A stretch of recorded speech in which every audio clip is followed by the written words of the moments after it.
Областной тур интеллектуальной игры «Жерма Барынша Гасыр Кошбашшысы» состоялся в Костанае. В нем приняли участие 86 школьников, которые прошли предварительный отбор на городских и районных этапах.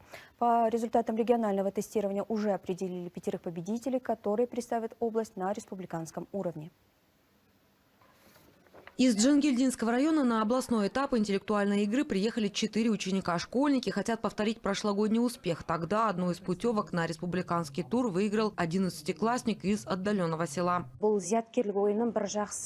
из преимуществ интеллектуальной игры «Жерма Барынша Гасыр Кошбашшысы» – это то, что победители республиканского тура получают образовательные гранты. Это мотивирует детей, и они серьезно готовятся к этим соревнованиям. Учителя говорят, что интерес молодежи к интеллектуальному проекту растет. В этом году на областной этап из городов и районов приехали 86 школьников. Для них подготовили 60 тестовых вопросов. На ответы дали час 15 минут. На решение задания Алтынай Касымовой хватило 20 минут. Гимназистка вышла в финал регионального тура и прошла в следующий – республиканский.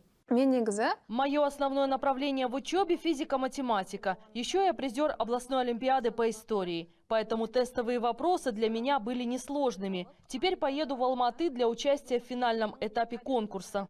Специалисты из сферы образования отмечают, что интеллектуальные игры – это важный инструмент для развития мышления и лидерских качеств у молодежи. Я считаю, что данная интеллектуальная игра – уникальный проект для учащихся. Она дает возможность ученикам проявить себя в интеллектуальной среде и показать свои лидерские способности и дополнительный потенциал.